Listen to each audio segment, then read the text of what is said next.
Voilà, nous allons commencer ce webinaire consacré aux biens et services au Brésil.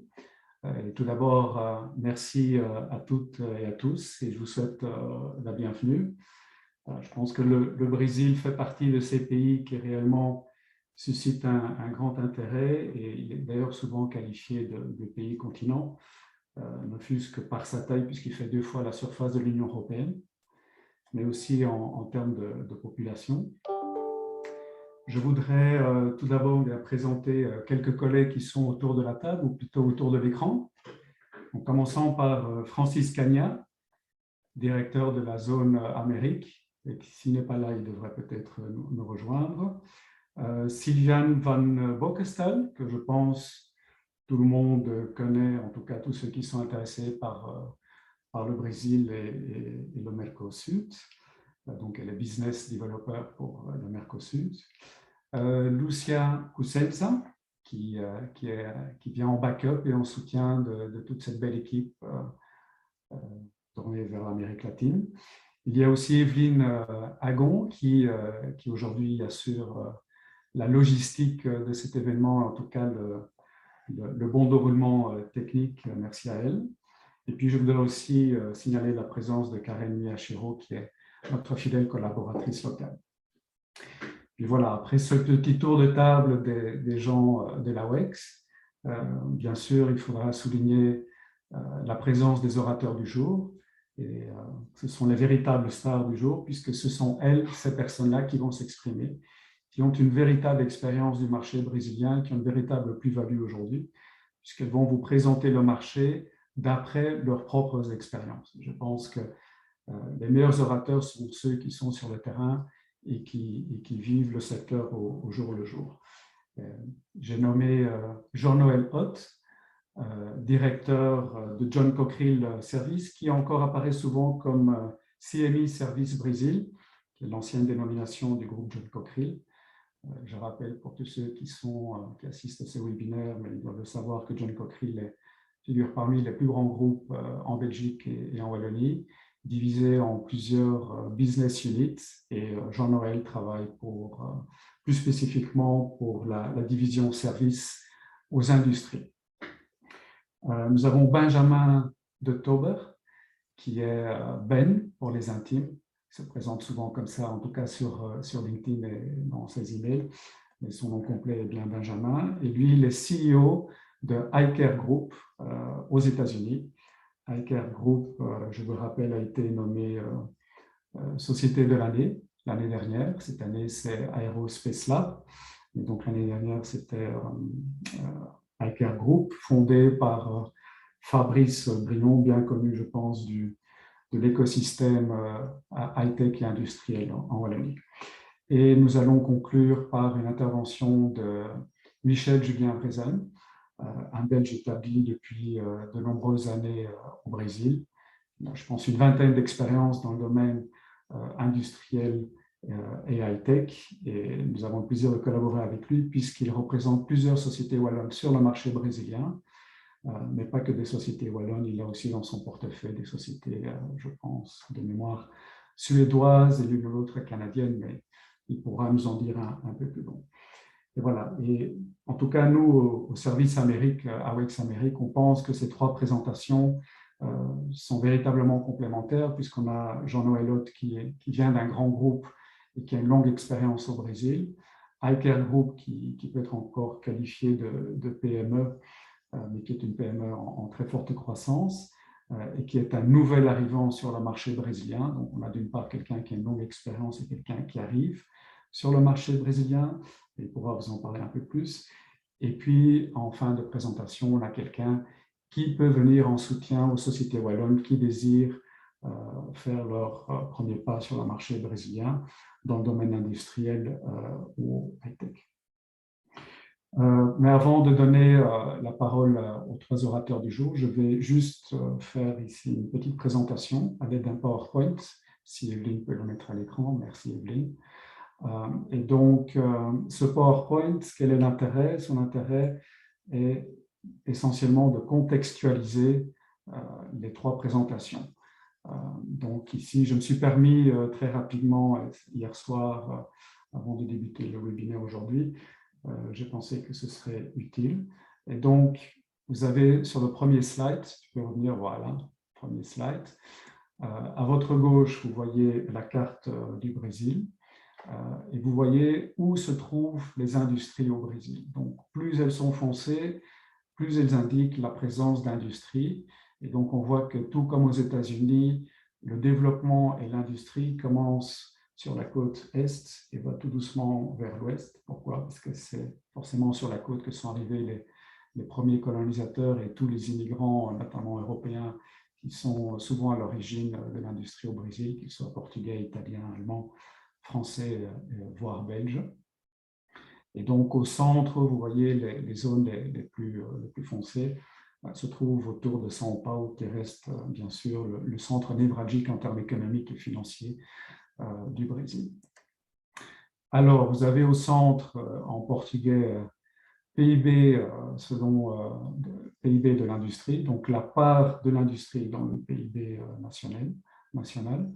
Et on voit qu'il y a eu une forte croissance au début des années 2000 jusqu'en 2019 et qui baisse tout doucement.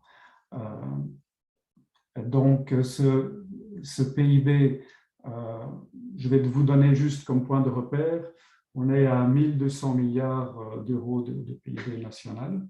À titre comparatif, l'Allemagne fait 3 fois plus, la France fait 2 fois plus. On a un PIB similaire à celui de la Russie, pour une population de 212 à 213 millions d'habitants. La part, donc ici c'était le PIB. À droite, vous avez la part de l'industrie dans ce PIB et on voit qu'il a accompagné le développement du PIB brésilien, mais avec une relative chute assez abrupte au cours des 10 dernières années. Il a accompagné un peu la période pré-expansion des BRIC. C'est notamment dû à différents programmes, notamment du Real, qui ont remis un peu en selle la monnaie nationale et ont amené une certaine stabilité à la macroéconomie brésilienne. Mais par la suite, on voit qu'il y a eu une forte chute qui est en fait un signe d'une économie d'une certaine maturité. On assiste aussi dans les pays européens, notamment en Belgique, en France, mais dans l'ensemble de l'Union européenne, à une hausse de la part des services au détriment de l'industrie. Et donc, on peut analyser de deux façons cette chute, soit que l'industrie devient de moins en moins prépondérante et qu'il y a une baisse de l'efficacité de l'industrie par rapport à sa contribution au PIB, mais on peut aussi le voir d'une façon où l'économie brésilienne accompagne finalement le développement des économies les plus avancées, on va dire les plus évoluées entre guillemets. Au sein de l'industrie, et je suis sur la deuxième ligne en bas à gauche, au sein de l'industrie, il y a différents segments de l'industrie. On voit que la part la plus importante dans l'industrie est l'électricité, le gaz et le pétrole. Donc, je pense que John Cockerill est bien placé pour le savoir, puisqu'une des prestations en termes de services est en faveur, est adressée à Petrobras. Ensuite, vous avez les différents éléments de contribution de l'industrie. Vous avez le secteur agroalimentaire, vous avez la construction, l'extraction des minerais et du gaz, y compris du gaz. La construction d'infrastructures, les dérivés de l'industrie pétrochimique, donc on va dire en gros la chimie, les services spécialisés pour la construction, l'extraction de minerais ferreux et non ferreux, et enfin le secteur automobile. Et donc, en bas de nouveau à droite, et là ça complète ce que j'ai dit un peu avant, vous avez la répartition de l'ensemble des secteurs économiques dans le PIB brésilien, et on voit bien que les services conservent leur première place à 47,8% du PIB. Il faut savoir qu'en termes comparatifs, en France et en Belgique, on est autour des 60%. Ensuite vient l'industrie à 20,5%. Les services de type commerce, 13,6%. Les services financiers, 7,1%. Et l'agriculture, 6,3%. À titre de comparaison, en France, c'est la moitié, c'est 3% du PIB. En Belgique, on est à un peu moins d'1% du PIB pour le secteur agricole. Oui, slide suivant. Voilà. Et donc ici, vous avez d'autres informations qui ont leur intérêt. Et c'est notamment la part de l'industrie mondiale, brésilienne au niveau mondial. Et on voit que les Brésiliens ont quand même une certaine préoccupation parce qu'ils avaient un rang plutôt développé. Ils étaient autour de la 13e, 14e position il y a une quinzaine d'années. Et on voit qu'ils sont passés à la 16e position derrière la Turquie et l'Espagne. Et on voit qu'en termes de contribution au PIB mondial, donc le segment industrie, au PIB mondial, on voit que la Chine est de loin le premier contributeur avec 29,67% de toute cette activité. À droite, vous avez le poids de l'industrie dans le PIB et j'ai dressé ce graphe de façon comparative. On voit que l'industrie en France représente 13,5%, en Belgique 14,6%, au Brésil 20,5%, je viens de le dire dans le slide précédent, et au Brésil 24%, en Allemagne, pardon, 24%. En termes d'emplois pourvus par l'industrie, on est à un peu moins d'1 million, j'ai indiqué 1 million, mais on est un peu en dessous, 1 million en Belgique, 3,1 millions en France. En emploi direct, il faut savoir qu'en emploi indirect, on est aussi à 4,3 millions de personnes travaillant pour le service, pour le secteur de l'industrie, mais en emploi indirect. 8 millions en Allemagne et 9,7 millions au Brésil. Et donc, on voit qu'il y a une certaine similarité entre la contribution, le poids de l'industrie dans le PIB et les emplois pourvus entre le Brésil et l'Allemagne. On voit que l'Allemagne, en termes de poids de PIB, on a 24% contre 20,5% au Brésil. Et en termes de millions de personnes travaillant, on est grosso modo dans la même échelle. Mais en sachant qu'au Brésil, on a 212 millions d'habitants contre 82 millions en Allemagne. Juste en dessous, on voit la valeur ajoutée de l'industrie en milliards d'euros. Et donc là, on voit que l'écart se creuse fortement entre le Brésil et l'Allemagne. Donc entre le Brésil et l'Allemagne, puisqu'on vient de voir qu'en termes de PIB et d'emploi, on est grosso modo au même niveau. Mais en termes de valeur ajoutée, on est pratiquement 4 fois au-dessus en Allemagne.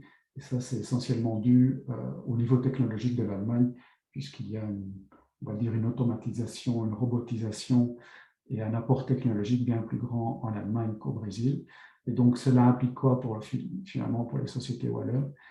C'est qu'il y a de la place à prendre pour toutes les industries qui amènent un haut niveau technologique. Et donc, je pense que cela doit satisfaire grandement l'analyse faite par iCare Group, puisqu'ils amènent une dimension technologique. Mais Benjamin vous expliquera plus en avant. Et donc, je reviens sur la gauche avec l'évolution de la valeur ajoutée de l'industrie, l'évolution de cette valeur ajoutée, et on voit que parallèlement à la baisse, au déclassement, on va dire, brésilien à l'échelle mondiale en termes de contribution de l'industrie à l'échelle mondiale, on voit qu'effectivement la valeur ajoutée a suivi ce déclassement, puisqu'au début de 2010, on avait encore une valeur ajoutée positive, mais qui a évolué un peu à la baisse à partir de 2013. Il y a eu un certain décrochage. Voilà, je pense que je vais terminer ici cette courte introduction qui visait à contextualiser ce que nos 3 orateurs vont dire. Voilà, je vais laisser un peu la main à Sylviane puisque j'ai déjà tenu le micro assez longtemps et je vais te laisser introduire les 3 orateurs du jour, Sylviane. Merci. Merci Rodrigo. Et avant de passer la parole à Monsieur de Tauber de la société iCare Group, je voudrais faire deux petites communications. Tout d'abord, et je pense que la majorité des gens l'aura vu, la session est enregistrée de sorte que dans les jours qui viennent, on vous enverra le lien pour que vous puissiez revoir les présentations si vous le souhaitez. Et deuxième communication, il est possible de poser des questions, pas directement, mais vous avez un onglet Q&R. Je vous invite, si vous avez des questions, à les écrire là et lors de la séance de questions-réponses, elles seront lues et les personnes à qui elles s'adressent pourront ainsi vous répondre. Voilà, maintenant je passe la parole à Monsieur de Tauber pour sa présentation de son expérience au Brésil. Merci. Bonjour à tout le monde. Je vais commencer par une petite intro hein, pour mettre aussi un peu de contexte. Vous m'entendez bien? Niveau du son, on est bien? Ok. Donc, je suis Benjamin de Tauber, je suis un Belge, donc originaire de la région Mons. Je travaille pour iCare Group depuis de nombreuses années. Donc, je suis employé numéro 7 sur 600 aujourd'hui. Donc, c'était pas si longtemps que ça, mais ça a quand même grandi vite. Ben, voilà. J'ai commencé en Belgique quelques années, ensuite je suis parti en France où j'ai grandi la filiale française, le marché africain un peu, et puis je suis venu créer iCare États-Unis en 2016. Et aujourd'hui, c'est ici qu'on grandit le plus, donc principalement aux États-Unis, mais on commence à s'intéresser à l'Amérique, aux Amériques. Donc on a ouvert au Canada en automne l'année passée, et ici juste à l'instant, on vient d'ouvrir au Brésil. Et on fait un peu d'affaires aussi au Chili, au Mexique et dans d'autres pays, depuis il y a des réseaux de distribution. Tandis que les US, le Canada et le Brésil sont vraiment des filiales proprement dites. Donc, iCare Group, on fait de la maintenance prédictive et prescriptive. Je pense que, comme c'est un panel wallon, la majorité d'entre vous nous connaissent déjà probablement. Donc, on fait tout ce qui est diagnostic de machines tournantes en industrie. Donc, toutes sortes d'industries, ça va du process au power, aux papeteries, aux pharmaceutiques, à la chimie, etc. Donc, on mesure les machines, principalement les machines tournantes, et on donne des diagnostics sur leur état de santé afin de détecter des problèmes avant qu'ils se passent, quoi. Donc, on aide grosso modo nos clients à gérer leurs risques pour éviter donc, que leurs machines stoppent à des moments qui ne sont pas opportuns. Et donc, ils les arrêtent de façon anticipative, ils peuvent les réparer. La maintenance prescriptive, c'est plutôt la partie où on construit la stratégie de maintenance donc, du client, donc exactement quoi faire, quand le faire, quelle est la valeur ajoutée, quelles sont les choses qu'on veut mesurer, quel genre de technologie déployer, la périodicité des interventions, etc. Donc, c'est un marché qui grandit énormément. C'est pour ça que notre entreprise grandit également. Mais je suis sûr que la majorité d'entre vous nous connaissent déjà, donc et de toute façon, vous pouvez nous trouver facilement, j'en suis convaincu. Donc ça, c'est pour l'intro d'iCare et de moi-même. Donc, tout d'abord, un truc que je pense que tout le monde sait autour de ce call, donc c'est l'AWEX. C'est un organisme qu'on utilise énormément donc chez iCare. Et ça nous a aidé énormément à démarrer dans plein de pays, quoi. Donc déjà en France, on s'en servait, en Suisse, on s'en est servi. La première chose que j'ai fait en arrivant aux États-Unis, c'est contacter la personne de la WEX locale à Houston. Quand j'ai ouvert au Canada l'année passée, j'ai commencé par la WEX et j'ai contacté Rodrigo quand on a démarré le Brésil, quoi. Donc c'est impressionnant les ressources qu'on peut trouver. Et surtout, la majorité de services sont gratuits. Et ça, c'est quand même très rare. Donc, il y a énormément de gens qui sont disponibles pour vous aider à démarrer dans des nouveaux pays. Mais trouver des gens compétents et qui en plus le font gratuitement, c'est assez rare. Donc, je tenais à le souligner. On utilise aussi, ça peut être utile pour tout projet un peu d'expat, la Sofinex. Donc, pour tout ce qui est financement, la WEX propose des financements, la Sofinex également. Et donc, c'est quelque chose qui aide aussi les entreprises belges à aller à l'étranger via toutes sortes de moyens pour financer un peu le démarrage d'entreprise à l'étranger. Je recommande fortement également. Donc, ensuite, le contexte d'ICAR au Brésil est assez différent de ce qu'on a fait par le passé, pour une grande raison. En général, quand on attaque un nouveau pays, on démarre de rien. Par exemple, on se dit, voilà, on voudrait bien attaquer le marché canadien, on pense qu'on est, allez, le marché est mûr, on a une offre, on est dans notre cycle de développement, où, encore une fois, on est une entreprise qui grandit. Donc, c'est vraiment notre but, c'est de devenir le numéro 1 mondial de notre secteur. Et donc, on attaque d'un point de vue business development. On dit, OK, on va créer une société, envoyer un gars, ouvrir un bureau à distance pour aller un peu commencer du démarchage, générer de l'attractivité et des affaires. Ou au Brésil, ça s'est passé différemment, car on a gagné un énorme contrat l'année passée avec un géant de l'alimentaire. Et parti de ce contrat, on a du travail à livrer au Brésil, donc sur une vingtaine d'usines. Donc, c'est un contexte tout à fait différent. C'est, on va dire, beaucoup plus confortable pour nous, dans le sens où on démarre une société en ayant du travail à livrer, quoi, au lieu de chercher du travail, quoi. Donc, ça n'est jamais arrivé avant, c'est génial. J'espère que ça arrivera encore. Donc, on a démarré pour cette raison rapidement sur le marché brésilien. L'approche initiale était, et c'est toujours un peu dans les plans, c'était d'acheter une compagnie locale. Donc, on est toujours à la recherche et on discute avec quelques compagnies de notre secteur. Pour des raisons de temps, on a en parallèle créé une société. Donc, on a notre société, on a aujourd'hui 4 gars déjà là-bas, qui commencent ici en février, en mars. Donc, on est vraiment au démarrage. Et en parallèle, on continue un peu sur ces deux côtés. Donc, on essaye d'acquérir un peu un nom avec des gens qui sont dans le secteur depuis plus longtemps, en parallèle de notre création de filiale. Comme ça, on peut parer aux demandes imminentes. Enfin, genre, il faut livrer du boulot maintenant, donc ça, ce n'est pas une question, on le fait. Et en parallèle, stratégiquement, on essaye d'acheter une part de marché, grosso modo.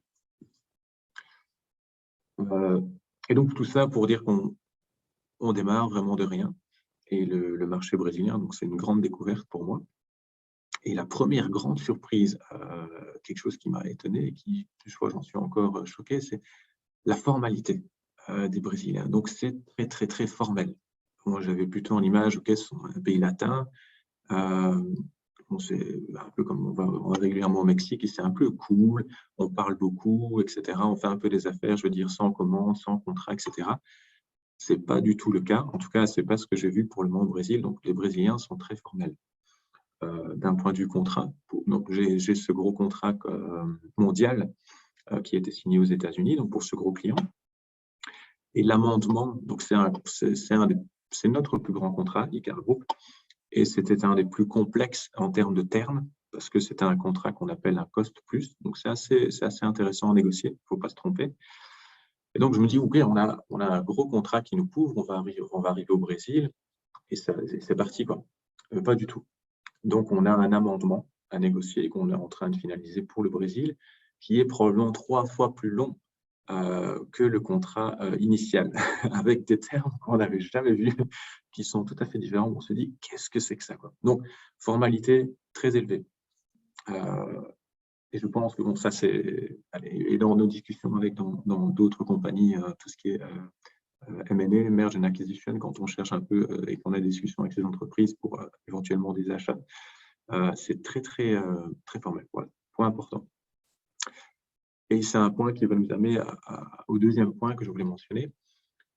C'est qu'en tant que Belge qui arrive, vous allez avoir besoin d'aide via la WEX, d'autres entreprises, etc. C'est pas facile de s'y retrouver quand on ne connaît pas. Okay, c'est très complexe. Je compare souvent les États-Unis et l'Europe. Je pense que les États-Unis sont plus simples de façon générale, à part peut-être le cadre légal qui est un peu particulier où il faut faire assez attention, mais pour le reste des règles, c'est plutôt un peu plus simple que l'Europe. Le Brésil, je le mets de l'autre côté, je le mets plus compliqué que l'Europe. Donc, d'un point de vue administratif, c'est complexe. Il y a énormément de choses à savoir. Elles ne sont pas spécialement toujours logiques, en tout cas par rapport à ce qu'on connaît.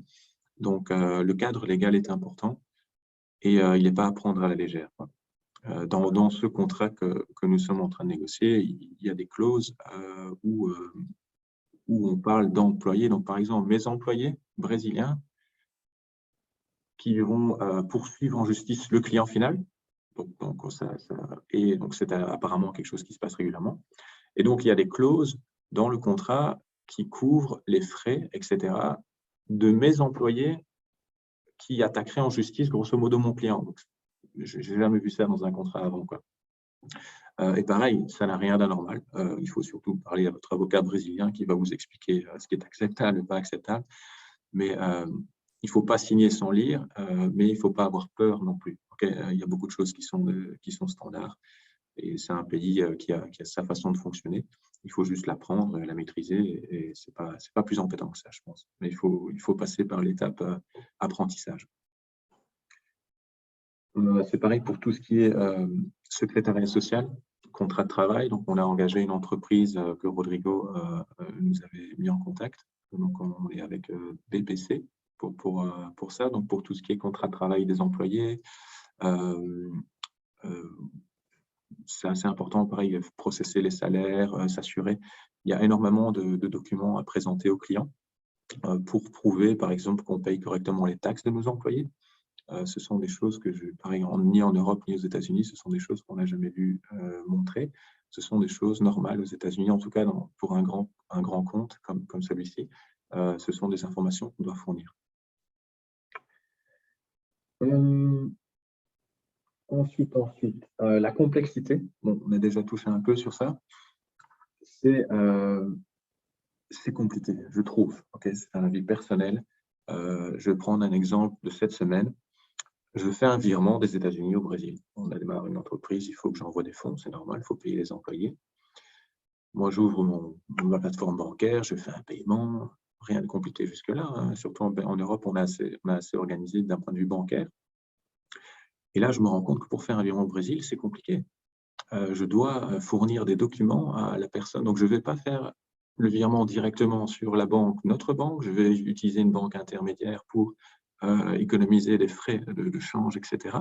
C'est quelque chose qui est recommandé par nos partenaires locaux, donc on les croit, c'est leur boulot de nous donner des bons conseils. Et ensuite, je me rends compte que si j'envoie de l'argent et que je veux l'enregistrer au Brésil comme un prêt, je dois fournir tout un tas de papiers. Mais si c'est le capital social à décider de la société, je dois fournir tout un tas d'autres papiers. Et si c'est pour un paiement, je dois fournir tout un tas d'autres papiers. Okay, et des papiers que je n'ai probablement pas, donc que je vais devoir trouver soit chez l'avocat, soit au secrétariat social, etc. Donc c'est compliqué. Encore une fois, je pense que c'est de l'apprentissage. Hein. Je suis sûr que les personnes, donc Jean-Noël et Michel Julien, rigoleront de moi à leur tour en disant oui, mais c'est normal, on est passé par là, bien l'apprentissage. Et donc c'est assez surprenant. Encore une fois, rien de bloquant, nouveau et pas toujours expected, comme on dirait ici aux États-Unis. Numéro 4 sur ma liste, c'est le prix des choses et la monnaie. Donc, mon expérience, petite pour le moment, mais j'ai déjà quelques exemples. Vous devez demander des prix en réal. Okay, vous êtes un étranger, vous allez recevoir des prix en euros ou en dollars. D'office, le change, vous allez perdre 20%, 25% parce que les Brésiliens vont rajouter quelque chose pour couvrir le change. Ça va jamais être ça va toujours être à votre détriment. Donc, quand vous parlez prix au Brésil, parlez en réal. C'est ce que je fais en tout cas. Et pas dans d'autres monnaies. Parce que souvent, comme je suis en étranger, dans les États-Unis, on reçoit des offres de prix en dollars. Et voilà, et ça amène au deuxième niveau où demander plusieurs offres de prix à plusieurs compagnies. Donc, les différences sont flagrantes. Genre, ça va pas, c'est pas, allez, vous allez acheter quelque chose, un service ou un service ou un bien en Belgique ou en France, la variation de prix va être peut-être, je sais pas moi, allez, de plus ou moins 30%, on va dire, dans le côté vraiment pas cher et 30% plus cher pour les trucs chers. Au Brésil, vous allez trouver un avocat à $400 de l'heure, par exemple, ce qu'on paye plus ou moins aux États-Unis, et vous allez en trouver un autre à $50 de l'heure. Et le gars à 400 n'est pas spécialement meilleur. Alors, vous ne savez pas ça encore. Donc, il faut demander plusieurs prix et il faut vous attendre à, en tant qu'étranger, recevoir des prix qui sont beaucoup plus élevés que les prix du marché brésilien. Donc, par exemple, cas typique, on cherchait une agence de recrutement pour nous aider à engager nos premiers employés. Et on reçoit un premier devis d'une agence qui nous demande les frais, donc en engageant quelqu'un de 60% du salaire annuel. Aux États-Unis, je connais en général, ici, on est à 15-20%. me dis, bon, je ne connais pas le Brésil, mais ça me semble quand même élevé. Et donc, on cherche un peu. Ça nous a pris une semaine et on a trouvé une autre agence qui a l'air aussi bien et qui nous demande 20%. Je dis, ah, c'est 1%, c'est plus quelque chose que je connais. Et je pense que, à mon avis, en cherchant encore, peut-être qu'on pourrait trouver moins cher, ça je ne sais pas encore, mais donc il faut chercher. Il ne faut pas prendre le premier devis que vous allez recevoir parce qu'il est probablement beaucoup plus cher que ce que vous pourriez payer. Ça ne veut pas dire que c'est mauvais, ça ne veut pas dire que c'est bien, ça veut juste dire que prendre le temps de chercher, vous allez économiser probablement de l'argent à y passer un peu de temps. Ensuite, la langue, super important. Donc, les gens ne parlent pas spécialement anglais au Brésil. C'est normal. La langue, c'est un grand pays, donc ils ont moins d'intérêt d'apprendre des langues. C'est comme en France, on est moins bon en langue qu'aux Pays-Bas. Pourquoi? Parce que la culture française est beaucoup plus étendue. Donc, pour accéder un peu à plein de choses, on doit nous faire moins d'efforts parce que dans la francophonie, il y a déjà énormément de trucs disponibles, des livres, la télé, etc.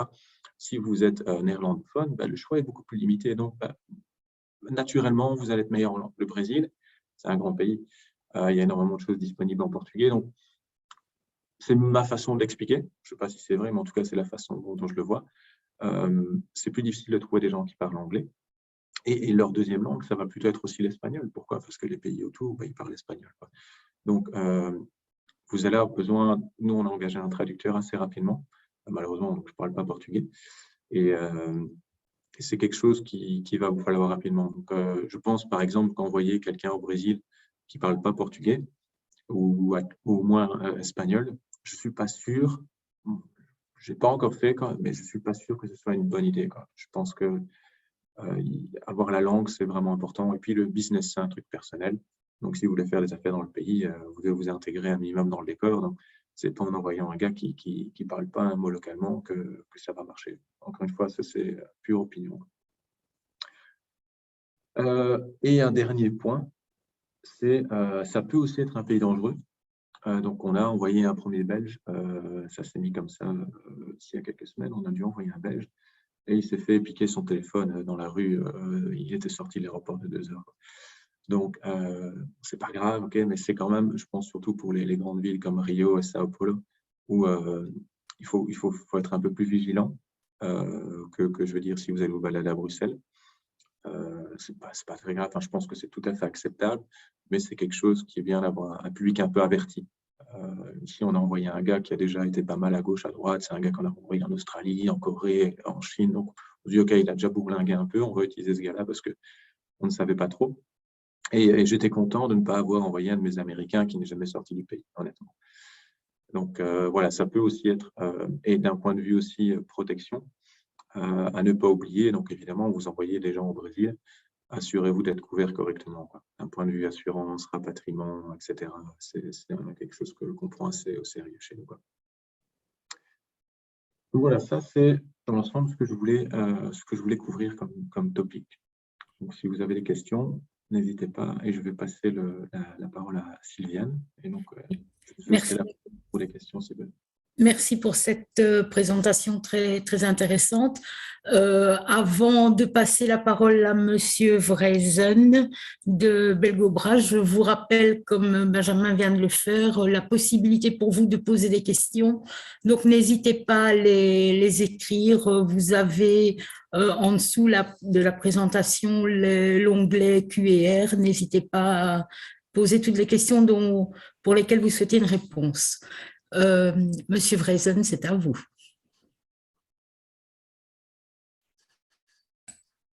Bonjour à tous. J'ai vu quelques noms apparaître aussi dans les participants à ce webinaire. Je les salue particulièrement. Merci aussi à Rodrigo et à la WEX de m'avoir invité à partager mon expérience de maintenant 12 ans au Brésil. Donc, comme Rodrigo l'indiquait dans son introduction, je représente quelques sociétés belges, suédoises et canadiennes. Et donc, mon rythme de vie est justement rythmé par ces représentations qui ont tous un trait commun, c'est-à-dire qu'elles s'adressent particulièrement au secteur des mines des carrières et à la sidérurgie, qui est un peu mon terrain de jeu depuis 1990. donc 3. Je pense que Benjamin a quand même balayé très très large sur les différentes difficultés que ce marché offre. Donc moi, j'ai évidemment, Benjamin le subodoré sourit à certaines de ses observations, parce que de fait, hein, je pense que Jean-Noël aussi ne nous contrariera pas, on est plus ou moins tous passés par là, et on a dû certainement aussi payer pour apprendre quelque part. Donc, c'est un petit peu un des objectifs aussi de ce genre de webinaire, c'est de partager cette expérience et vous donner un petit peu des raccourcis ou en tout cas des conseils pour éviter de tomber dans ces pièges ou ces traquenards. Sans aller dans le catastrophisme, hein, moi je dirais ce qui m'a vraiment le plus embêté au départ, c'était pas la langue. Je parlais déjà portugais avant d'entrer et c'est vraiment un élément tout à fait essentiel pour faire du business ici, puisque c'est la langue véhiculaire et nonobstant le fait que les gens prétendent qu'ils parlent anglais, dans la réalité, c'est pas du tout le cas. Donc ça, c'est vraiment un point très important. Mais toute cette partie réellement administrative, au sens le plus large, elle est vraiment, c'est quelque chose qui vous bouffe hein, dans une journée de travail. Bon, moi, j'ai Belgombrès et puis une autre petite PME de production de peinture réfractaire. Et j'essaie de compléter tous mes coûts en essayant de faire beaucoup moi-même. Franchement, ça bouffe du temps, cette administration. C'est extrêmement complexe et il faut bien s'entourer. Donc, au départ, j'étais bien aidé par un bureau d'avocat à Belo Horizonte, qui est par ailleurs aussi l'horaire de Belgique à Belo, qui est de très grande affinités avec la Belgique, puisqu'il est aussi du COIR et du Conseil du commerce extérieur. Donc, c'est lui aussi qui a travaillé sur les contrats sociaux, qu'on appelle ça ici, donc ils sont les statuts des sociétés, donc c'est important. C'est lui qui gère tous ces aspects légaux et qui ne soit vraiment pas à négliger.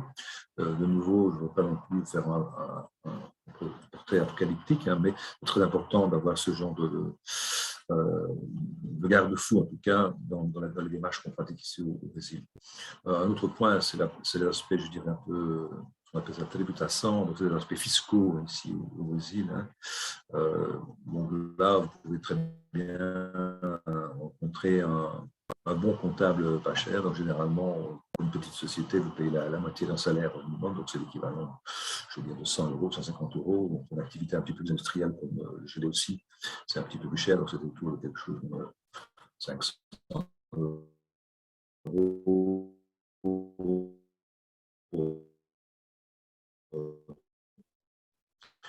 Un petit peu moins, 300 euros par mois pour traiter toute la partie fiscaux belge. Ça n'avait rien de comparable à ce que j'ai pu voir ici au Brésil. Ça m'a permis quand même évidemment de comprendre un petit peu mieux certains mécanismes, mais c'est super compliqué. Et ça renchérit surtout, en tout cas, les aspects de la vie pratique, puisqu'ici, de rares exceptions près, à contrario de ce qu'on peut connaître dans les pays européens où la TVA est récupérée à chaque stade de l'activité. Ici, cette taxe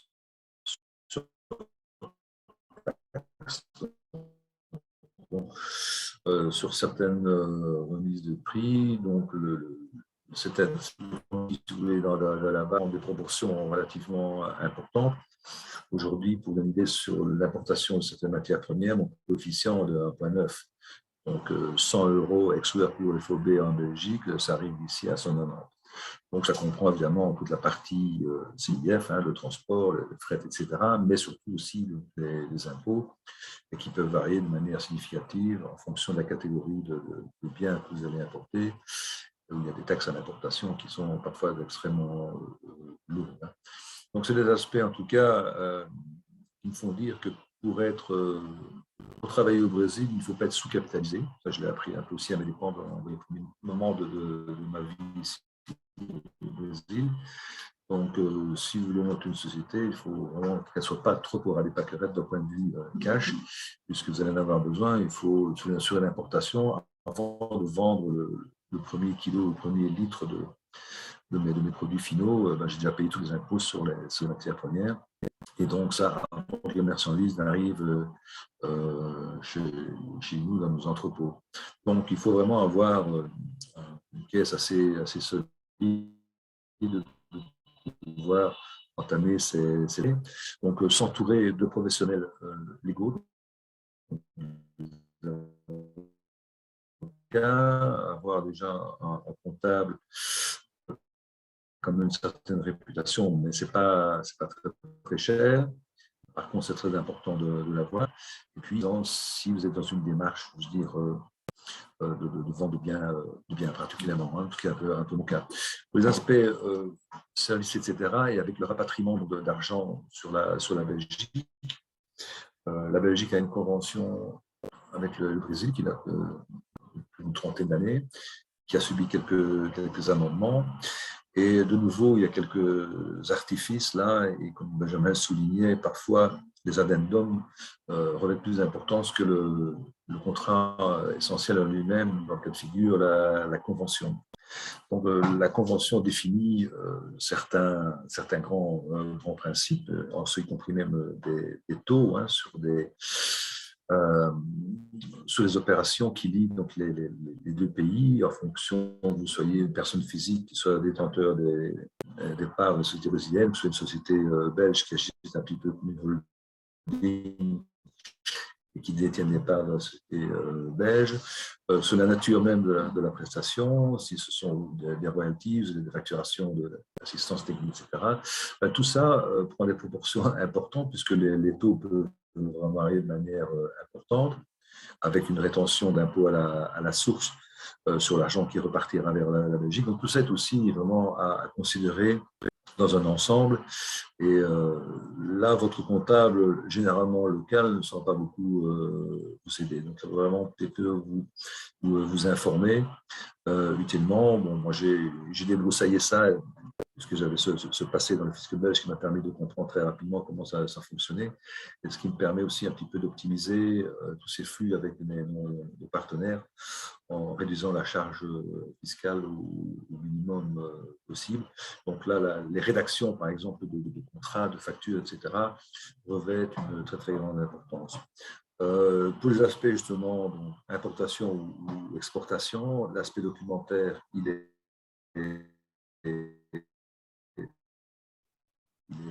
formel, mais il est aussi des mots de tête et des désagréments, ce compris financiers, puisque chaque jour qui passe une marchandise à la douane, c'est un coût supplémentaire qu'il faut banquer. Moi, je préconise toujours d'avoir une documentation préalablement étudiée par vos agents en douane, principalement brésiliens, et c'est eux qui, justement, bien en amont d'une expédition, vous donneront toutes les informations et vous donneront les orientations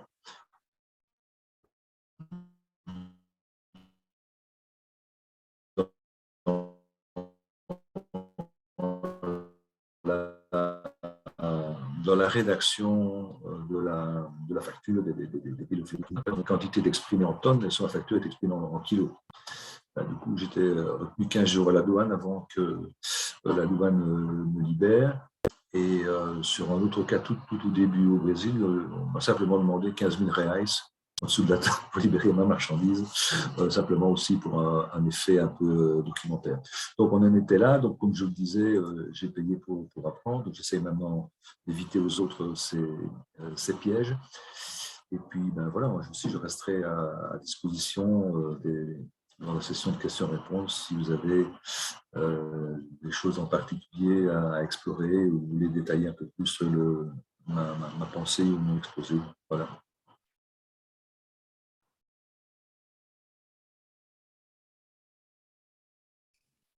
Sylviane? Oui, je n'arriverai plus à allumer le micro. Merci, Monsieur Vreisen, pour cette excellente présentation. Je me permets, avant de passer la parole à Monsieur Hott, de rebondir sur le dernier point que vous avez, dont vous avez parlé, sur les questions douanières, pour informer que dans un mois, tout pile, tout poil, donc le 17 mars, nous aurons également un webinaire d'information sur le marché brésilien et par particulièrement sur l'importance de bien comprendre les douanes brésiliennes pour éviter un maximum de problèmes. Donc, l'invitation vous sera lancée dans les jours qui viennent. Voilà, et maintenant, je passe la parole à Monsieur Hott, qui va vous présenter l'expérience de sa société. Merci. Bon, merci beaucoup, madame. Et merci à la WEX de m'avoir invité à ce webinaire pour partager mon expérience de quasiment 16 ans au Brésil. Je vais commencer juste par une petite présentation de ce qu'on fait au Brésil, chez John Cockerill. Je vais passer assez rapidement pour ensuite approfondir les aspects plus spécifiques relatifs au pays. Donc, je vais partager mon écran. C'est bon, vous voyez, la présentation est apparue. Donc, je vais passer très rapidement à la présentation générale du groupe John Cockerill. Bon, c'est une société donc wallonne dont le siège est à Seraing, à côté de Liège, qui a 200 ans d'expérience. On a fêté les 200 ans en 2017. C'est un groupe international qui est basé sur 23 pays. C'est un groupe indépendant qui est détenu principalement par Bernard Seraing.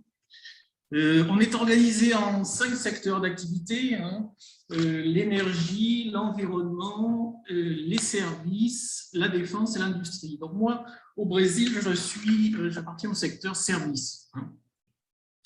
Au niveau du secteur énergie, bon, le produit phare, je dirais, ce sont les chaudières, mais récemment, on s'est développé dans les énergies renouvelables, donc l'hydrogène vert, qui est un axe de développement important actuellement, et l'énergie solaire. La défense, avec la fourniture de canons. L'industrie, qui sont principalement des équipements pour l'industrie sidérurgique. L'environnement, avec le traitement de l'eau, de l'air, des déchets. Et les services. Voilà. Alors, je vais présenter rapidement ce qu'on est au Brésil. Donc, on est actuellement basé, notre siège est dans le sud du Brésil, à Joinville, dans l'état de Santa Catarina, et nous avons des filiales réparties dans le Brésil, géographiquement donc, à Macaé, dans l'état de Rio, dans le nord, dans le Pará, et dans Minas Gerais, à Ipatinga. Principalement, on est sur 5 marchés. Notre plus gros marché, c'est le marché oil and gas offshore. Donc, on travaille beaucoup avec Petrobras, qui est l'opérateur national brésilien. On travaille sur le secteur de l'énergie, sur les centrales thermoélectriques, la maintenance de chaudières, de turbines. On est sur l'éolien, le ferroviaire, la sidérurgie et les mines. Au niveau environnement, on a une spécialité sur les électrofiltres pour traiter les particules des centrales thermoélectriques. On est actuellement à peu près 550 personnes au Brésil. Bon, quels sont les projets de développement commercial au Brésil actuellement? C'est la fourniture d'équipements pour l'industrie sidérurgique. On a quelques projets avec les principaux sidérurgistes du Brésil. Le développement de l'hydrogène vert, le transport ferroviaire, la fourniture de chaudières pour des projets de centrales thermoélectriques, et puis des projets pour de fourniture de matériel pour l'armée brésilienne. Voilà. Alors, quel est un peu l'historique de notre croissance au Brésil? En fait, on a démarré en 2004 avec la fourniture d'une ligne de galvanisation pour le contrat pour le client ArcelorMittal au Brésil. Et à la suite de ça, on a gagné un contrat de maintenance. Donc, en fait, on a gagné ce premier contrat et on a commencé à croître de manière spirale à partir de ce contrat. Donc, on a pris d'autres commandes au sein de l'usine ArcelorMittal, puis on s'est implanté à l'extérieur de l'usine pour aussi prester des services dans la région sud. Donc, en 2007, on a créé notre siège. Ensuite, on a créé notre unité dans le Espírito Santo en 2010, puis dans le Minas Gerais et ensuite dans l'oil and gas. Donc, en fait, on a cru de manière spirale, on est passé par une croissance géographique. Notre premier marché, c'était la sidérurgie. Hein. Ensuite, on s'est spécialisé donc, dans l'oil and gas, l'énergie, etc. Et on s'est beaucoup appuyé aussi sur des transferts de know-how entre la Belgique et le Brésil hein, dans notre développement. Alors maintenant, je vais un peu vous parler du partage de mon expérience au Brésil hein, et vous dire un peu quels sont, selon moi, les facteurs qui incitent à faire du business au Brésil. Bon, d'une part, le Brésil, c'était une des 10 premières économies au monde. Bon, avec la crise, je pense qu'on a perdu un peu de son rang. Bon, c'est quand même un pays qui compte. Donc, si on veut travailler à l'export, c'est quand même un pays à considérer. Le Brésil, c'est un marché immense, aussi bien en termes géographiques. Hein, je crois que Rodrigo avait parlé d'un pays continent. C'est une population de plus de 200 millions d'habitants. Donc, marché très important. C'est aussi la locomotive, de la région du continent sud-américain. Donc, le Brésil, ça peut être une tête de pont pour faire du business sur d'autres pays comme le Chili, par exemple, ou la Colombie. Le Brésil a un tissu industriel développé. Hein. Il y a une sidérurgie qui est forte, une industrie aéronautique, une industrie du pétrole, une industrie des mines, et puis on peut trouver des bons fournisseurs, des partenaires, et puis des clients de poids. Hein. C'est un pays aussi qui a des besoins immenses en termes d'infrastructures, aussi bien routières, aéroportuaires, portuaires, ferroviaires, hein, en termes d'énergie électrique, de traitement de distribution de l'eau. C'est un pays aussi qui a un potentiel de croissance, à mon avis, bien supérieur à l'Europe, hein, qui sont des économies, on va dire, plus matures. Hein. Je pense qu'aussi, il n'y a pas, pour faire du business au Brésil, il n'y a pas le choc culturel qu'on peut avoir, par exemple, avec l'Asie ou l'Afrique. Hein. Le Brésil, c'est quand même une mentalité relativement européenne, on va dire. Hein. Donc, le coût, si un avantage au Brésil, c'est que le coût de la main-d'œuvre est bien plus compétitif qu'en Europe et on peut trouver de la main-d'œuvre qualifiée. Je dirais aussi que bon, les Brésiliens, c'est des gens qui sont enthousiastes, qui ont une mentalité positive, donc c'est relativement agréable de travailler avec des équipes brésiliennes.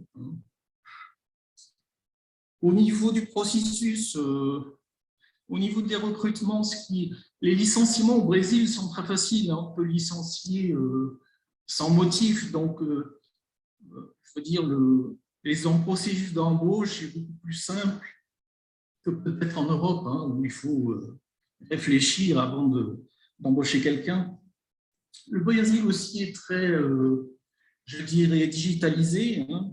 Tout ce qui est banque, facturation, administration, impôts, signature de contrat, tout ça, je dirais que c'est même beaucoup plus digitalisé qu'en Europe. Hein.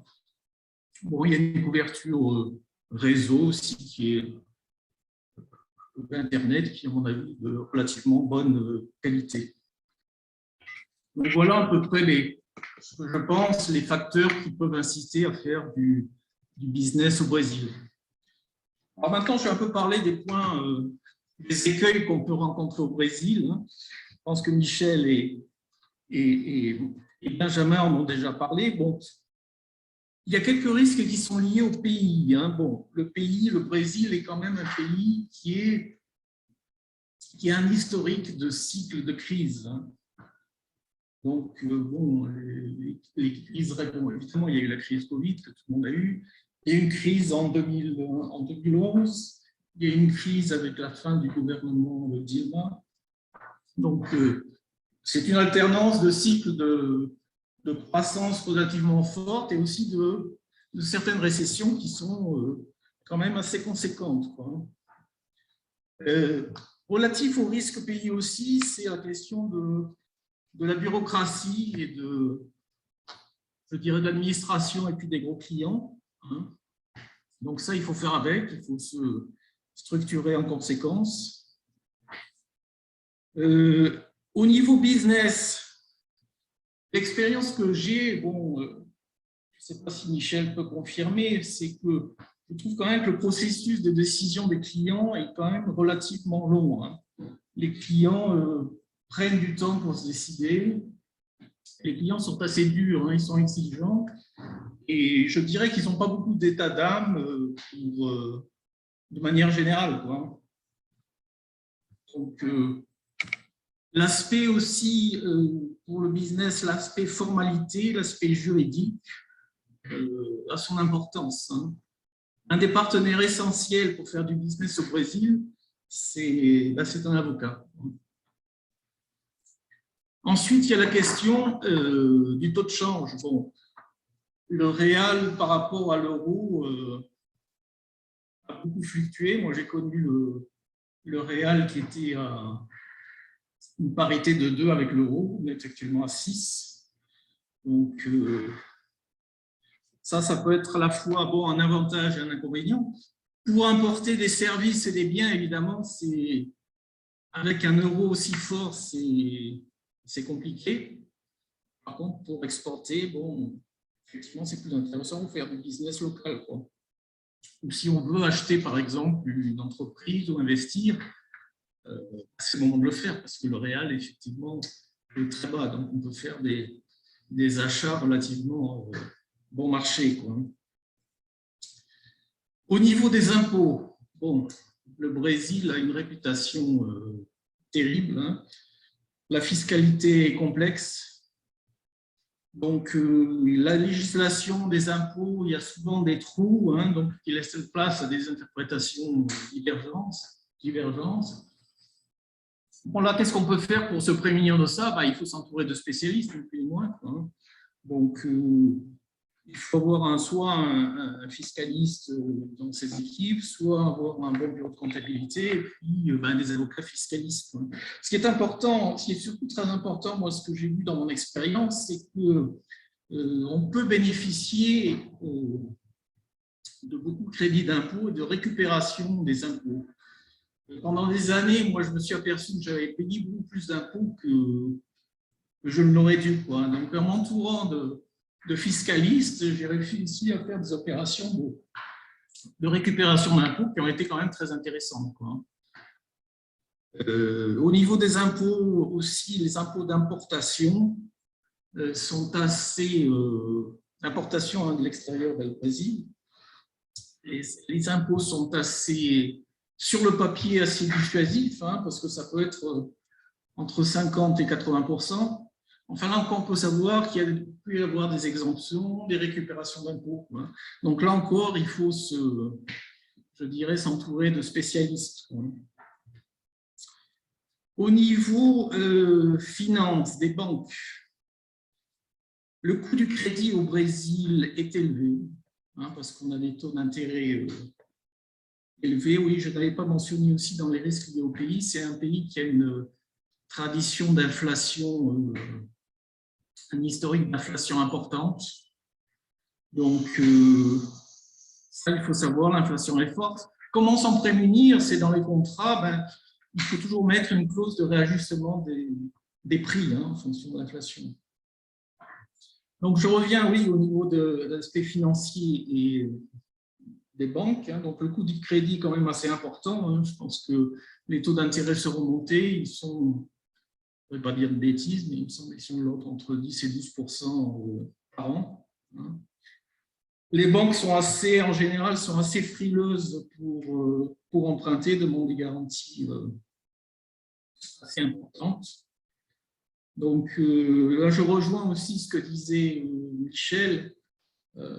C'est bien d'être, si on a une société sur place, c'est bien effectivement d'être correctement capitalisé.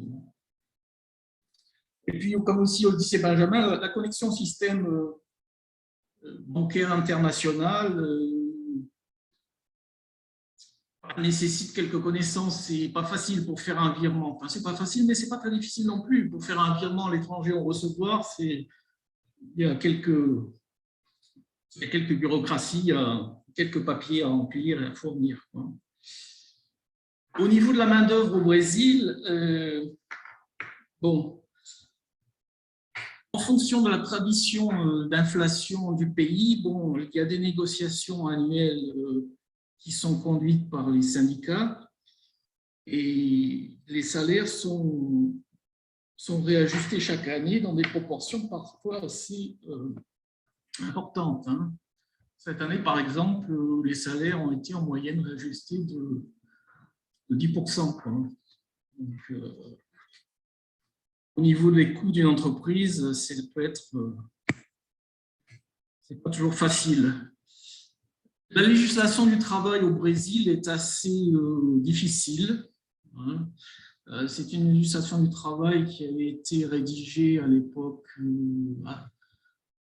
d'avant-guerre et qui a été, bon, heureusement, un peu récemment dépoussiérée, mais elle reste quand même assez difficile. Et un écueil important, ce sont les procès des employés, hein, les procès du travail. Hein. Sachant que la justice brésilienne du travail est toujours favorable aux employés. Et on peut souffrir de condamnations par les tribunaux assez importantes. Les syndicats, bon, pour l'école bleue, je parle surtout, sont parfois assez difficiles. Hein. Donc ça, c'est aussi la relation avec les syndicats, c'est quelque chose auquel il faut faire attention. De manière générale, la main-d'œuvre au Brésil est, par rapport à la main-d'œuvre européenne, je pense, un peu moins polyvalente et avec une productivité plus faible. Hein. Bon, ceci pour des raisons, je dirais, culturelles et probablement au code du travail. Donc, aussi trouver du personnel qui parle anglais, c'est pas facile. Les Brésiliens ne parlent pas tellement les langues. Donc, quelles sont les recommandations que je pourrais faire pour faire du business au Brésil? Alors, ce qui est essentiel, c'est d'avoir une implantation locale ou avoir un partenaire local de confiance. Il faut absolument se faire assister par des avocats, hein, aussi bien pour la partie travailliste, fiscale, civile, hein, pour l'analyse des contrats. Les contrats brésiliens, comme le soulignait Benjamin, ont leurs spécificités, ils ne sont pas faciles. Il peut y avoir des litiges aussi. Hein. Il faut s'entourer aussi pour tout ce qui est importation d'un transitaire, d'un agent douanier, hein, parce que l'aspect documentaire est extrêmement lourd et complexe. Je dirais que si on veut faire du business au Brésil, ça aide beaucoup quand même de savoir parler la langue. Pour le portugais, ce n'est pas une langue pour un francophone, le portugais n'est pas une langue très difficile, hein, c'est une langue latine. Un autre conseil aussi, c'est au niveau des achats, ça que Benjamin l'avait mentionné, il faut absolument négocier, hein, parce qu'effectivement, on peut avoir des écarts de prix importants. Si on achète une compagnie locale, il faut savoir que la législation du Brésil est compliquée et peut entraîner des risques élevés, parce que vous pouvez avoir, si vous voulez, vous pouvez être considéré comme le successeur de tous les problèmes qu'a pu avoir cette entreprise locale. Donc, ce qu'il est conseillé de faire, c'est de faire des due diligence poussées. Hein. Donc ça, il y a des cabinets d'avocats qui sont spécialistes pour faire ça et pour mitiger les risques. Notre recommandation, et comme l'avait dit Michel, c'est d'être quand même conseillé d'être bien capitalisé, étant donné que l'accès au crédit au Brésil n'est pas très facile. Et puis, il faut avoir aussi, je dirais, il faut accepter de payer pour apprendre, quoi. Donc, il y a un certain à considérer comme un investissement. Voilà. Et le dernier point, c'est quelques détails pratiques relatifs au processus de commande au Brésil. tout ça, ça commence par, bon, une fois que vous avez présenté votre société, vous avez été en contact avec le client, il faut faire ce qu'on appelle un cadastre. Hein, quelle est la traduction, Michel, aide-moi, quelle est la traduction en français? C'est se faire référencer, non? C'est ça? Donc, en fait, c'est ça, être enregistré. Voilà, il faut faire un processus d'enregistrement pour que votre candidature en tant que fournisseur entre guillemets, soit acceptée par le client. Vous devez remplir un certain nombre de conditions, fournir des tas de papiers. Donc ça peut prendre, selon la nature du client et sa taille, ça peut prendre un certain temps. Hein, et ça peut être quelque chose de très complexe. Simplement pour vous donner un exemple, nous on est donc fournisseur de Petrobras, qui est l'opérateur national brésilien. Pour avoir réussi à être référencé chez Petrobras, ça nous a pris 5 ans. Voilà. Donc bon, ça c'est un exemple extrême. Hein. Pour les clients privés, c'est quand même beaucoup plus simple. Bon. Surtout si le client est intéressé.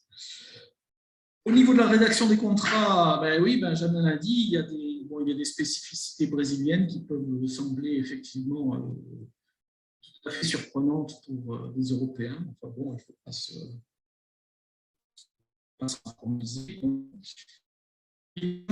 Dans les contrats, normalement, c'est toujours le cas d'avoir, si c'est des contrats de longue durée, d'avoir toujours une clause de rajustement des prix, hein, de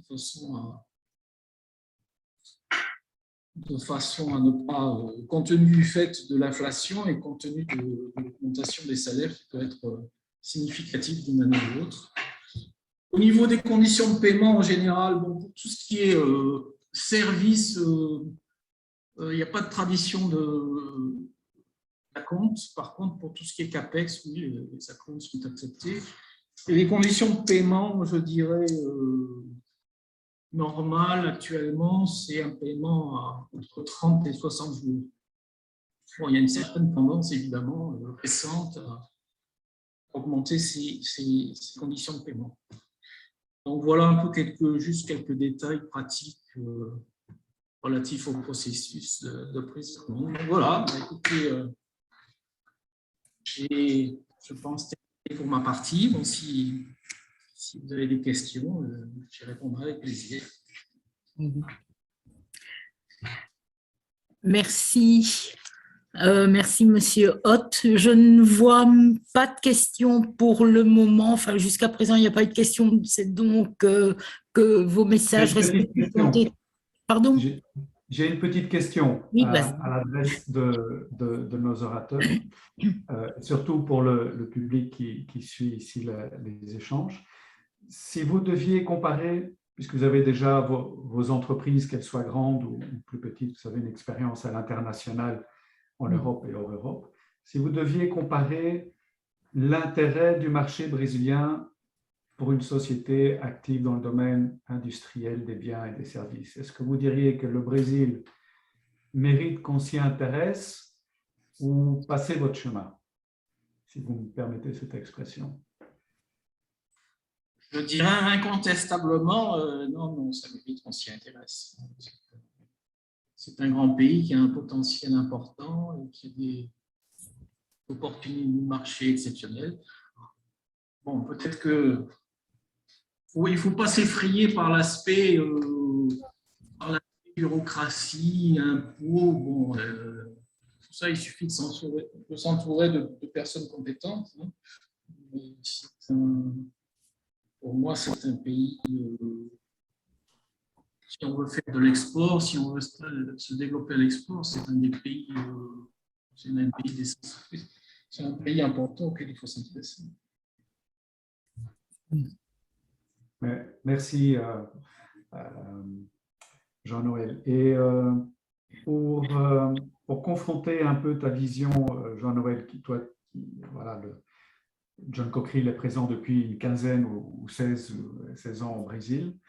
On a bien compris que pour iCare, c'était l'intérêt, c'était l'opportunité qui a fait le larron, hein, puisque le client américain lui a demandé de venir au Brésil. Maintenant que vous commencez tout doucement à entrer au Brésil, j'imagine que vous n'allez pas garder ce client uniquement et ces 20 usines en portefeuille, mais que vous allez, on va dire, rentabiliser l'investissement en cherchant ailleurs. Benjamin, est-ce que tu as la même analyse que Jean-Noël, c'est-à-dire, OK, j'ai ce gros contrat, je vais aussi m'intéresser à autre chose parce que je vois qu'il y a des opportunités. Toi, comme nouvel arrivant sur le marché, qu'en penses-tu? Oui, tout à fait. Après, ça dépend de la stratégie de l'entreprise. Là, on est une machine à grandir. Donc, évidemment, maintenant qu'on est là, on ne va pas juste se contenter de servir nos clients. Et puis, si on ne grandit pas, on meurt, hein. Donc, notre marché doit grandir doit faire x4 dans les 5 prochaines années. Donc, soit on grandit, soit on suit, soit on se fait racheter. Et ce n'est pas du tout dans nos plans de faire racheter. Donc, grosso modo, oui, on va investir maintenant. Et en plus, c'est une bonne situation parce qu'on a même des fonds. Ce qu'on a vendu est profitable. Donc, on va pouvoir utiliser cet argent, le réinvestir dans la croissance brésilienne, quoi. Dans le savoir, si on aurait démarré sans ça, j'étais déjà en train d'explorer. Donc, j'avais déjà des discussions avec certaines compagnies avant que cette opportunité arrive et s'officialise.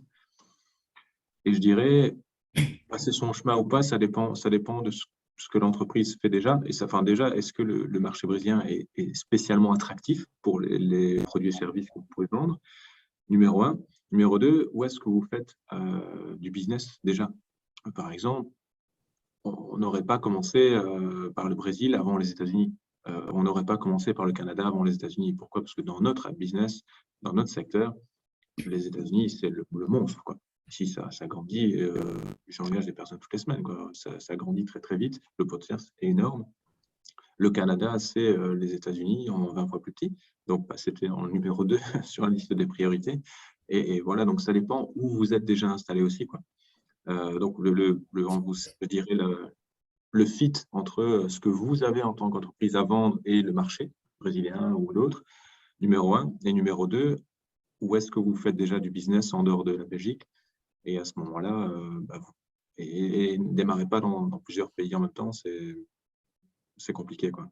Un pays à la fois, gardez le focus et faites-en un succès avant d'en faire un autre, quoi. Très bien. Merci, Benjamin. Et en termes de concurrence, question 3. Est-ce que dans vos domaines d'activité, vous avez trouvé une concurrence locale féroce, bien présente et capable de concurrencer avec vos solutions? Ou c'est plutôt une concurrence étrangère que vous trouvez sur place? Ou, troisième possibilité, une absence de concurrence qui vous laisse le champ plutôt libre? Moi, je démarre ici. Bon, on a pas mal de concurrents. Donc, ce qu'on fait, ce n'est pas nouveau. La façon dont on livre est nouvelle. On livre ça avec des capteurs sans fil et toutes sortes de nouvelles technologies, mais le métier en lui-même existe depuis longtemps.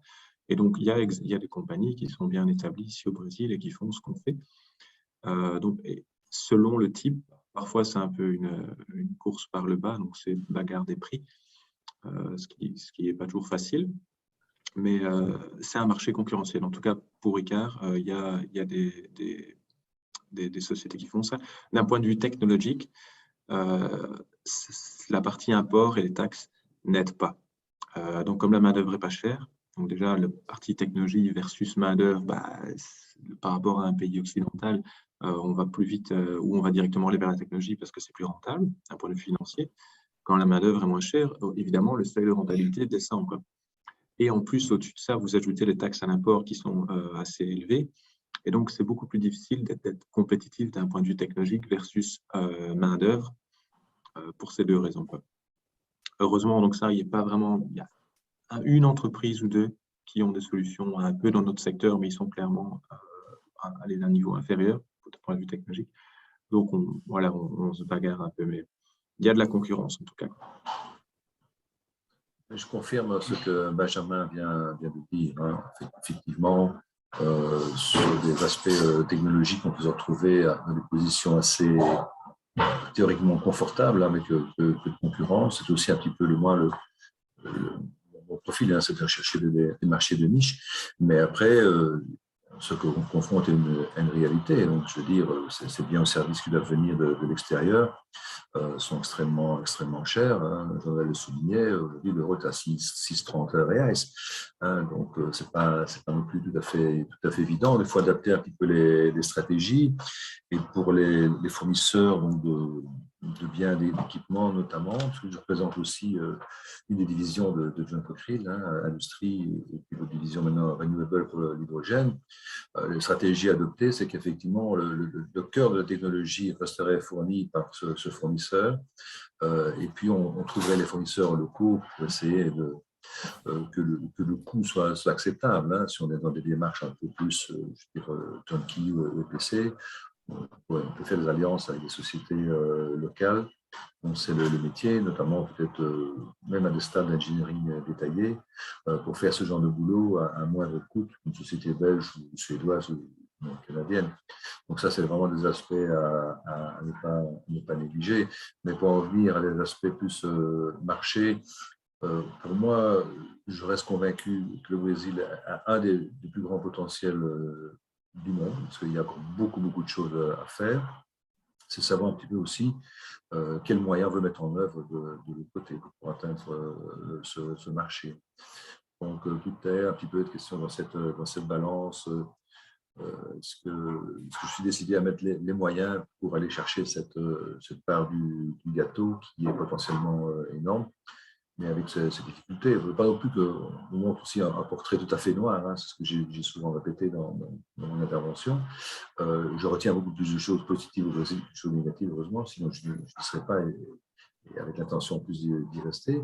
Donc, je crois fermement au potentiel de ce pays. Il y a des difficultés à contourner, mais je pense que le jeu en vaut la chandelle, s'il fallait tirer une conclusion, en tout cas, pour ce qui me concerne. Et une fois que ces difficultés sont contournées, je pense qu'on peut en retirer beaucoup de satisfaction.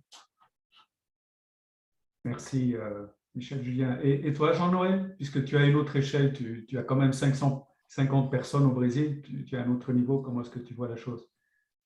Effectivement, oui, le marché brésilien est très concurrentiel. Les clients négocient durement. Bon, les Brésiliens ont une réputation de, je dirais, entre guillemets, de pingrerie. Donc, ils essaient de négocier au maximum. Donc, oui, on est bien sous pression. Il y a le marché concurrentiel, oui, c'est beaucoup d'entreprises locales. Hein.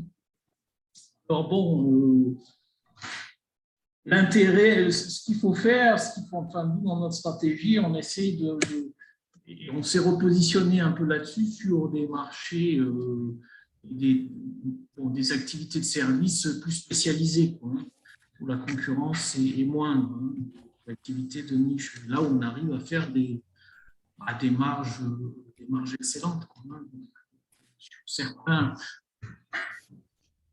Sur certaines activités, on arrive tranquillement à faire des marges supérieures à 30%. Quoi. Bon, après, il y a d'autres, sur des activités plus traditionnelles, hein, de maintenance de chirurgie, là, les marges sont vraiment très faibles. Quoi, hein. Alors, pour ce qui est effectivement des services importés, étant donné le coût du travail européen par rapport au coût du travail brésilien, je dirais qu'il y a un rapport quasiment de, je ne sais pas, quasiment de 3, Michel, non? Qu'est-ce que tu en penses? Le coût d'un ingénieur, par exemple, un coût d'un ingénieur brésilien, un coût d'un ingénieur français, ouais, je dirais, c'est même plus que 3. Donc, on va dire 3 et plus. Bon, ensuite, il y a en ce moment, donc, le coût du réal et le coût de l'euro est extrêmement élevé, donc ça rend l'importation de services au Brésil difficile. Donc, bon, la solution, c'est de maximiser dans un contrat, c'est de maximiser effectivement ce que disait Michel, hein, c'est de maximiser la part locale. Hein. Donc oui, en résumé, oui, c'est un marché très concurrentiel, le Brésil, mais en se positionnant sur des marchés et des activités niches, on peut arriver à faire avec de bonnes marges et moins souffrir de la concurrence. Merci Jean-Noël. Sylviane, je te passe la main. Oui, merci. Merci à tous pour ces recommandations très, très utiles pour aborder le marché brésilien. Je voudrais peut-être replacer ce webinaire-ci dans le contexte d'une action que nous organisons en juin prochain du 7 au 9. Nous aurons un espace d'information, de prospection au salon ABM Week, qui est le salon de référence au Brésil dans le domaine de la métallurgie, des produits et services industriels et du secteur minier. Nous avons encore un peu de place disponible, donc si ça vous intéresse, n'hésitez pas à revenir vers nous pour qu'on puisse vous donner tous les détails logistiques. Et également vous rappeler que cette séance a été enregistrée, donc le lien vous sera communiqué dans les jours qui viennent avec les coordonnées de chaque intervenant, également l'information sur la BM Week. Je mettrai également en annexe un document que Rodrigo a commis l'année dernière, qui est très intéressant sur les taxes pour les exportations au Brésil. Et bien sûr, je vous rappelle ce que j'ai dit en début de séance, c'est que dans un mois, nous aurons un webinaire, cette fois sur toutes les procédures douanières, comment les démystifier pour pouvoir être correctement armés et ne pas avoir de mauvaises surprises au moment d'envoyer ces marchandises au Brésil. Donc, voilà. C'est tout un cycle d'informations sur le marché brésilien auquel nous vous invitons prochainement. Voilà, je ne sais pas, Rodrigo, si toi, tu as quelque chose d'autre à ajouter. Bon, juste dire que pour notre stand d'ABM Week, c'est véritablement un stand d'exposition aussi, donc prospection, mais vous avez 6 mètres carrés. Donc, les sociétés ont droit à 6 mètres carrés pour exposer leurs solutions. Ça va ? Voilà. En tout cas, de mon côté, je voudrais remercier tous les orateurs qui ont donné de leur temps. Michel voudrait dire quelque chose. Oui. Oui. Michel. Si je peux encore me permettre juste une petite… Oui, oui, vous Vas-y, m'entendez ? Oui, oui. Ah, voilà, juste une dernière chose. Rebondir sur cet ABM Week. J'ai beaucoup fait du lobbying auprès de Rodrigo pour que cette manifestation soit mise au calendrier. Et je tiens vraiment à réaffirmer qu'on a tous faim de se voir, parce que ça fait la 2e année on n'a pas pu participer. C'est vraiment l'événement en Amérique du Sud pour tout ce qui concerne les aspects métallurgie et secteur minier. C'est vraiment the place to be. Donc, réellement, j'incite ceux qui ne sont pas encore inscrits à reconsidérer leur position et à profiter de cette magnifique action donc de la WEX, un stand collectif, et aussi pour rebondir aussi sur ce que Ben avait dit dès le départ, puisque certaines sociétés, et moi-même d'ailleurs, on a profité à une époque maintenant très très lointaine, il existe beaucoup de formules que la WEX offre. Je suis plus très actualisé, Sylviane et Rodrigo. Oui, effectivement, on a toute une série d'incitants financiers, plus bien sûr d'autres organismes. Donc, voilà. Très bien. Je pense qu'on va clore ici. C'est l'aspect bureau. Voilà. On va peut-être clore ici, puisque je pense que Benjamin et Jean-Noël ont pas mal de choses aussi à faire, et Michel aussi. Je pense qu'on a perdu Michel entre-temps. On ne voit plus à l'écran. En tout cas, merci à tous les panélistes et tous les orateurs pour leur temps et surtout leur vision du marché, comment aborder le marché et leur vision par rapport à l'intérêt de ce marché-ci. Donc voilà, nous restons à disposition. Si vous avez des questions après par email, on pourra toujours répondre. Et encore une fois, merci. Et puis à bientôt. À bientôt, merci. Merci beaucoup à vous tous.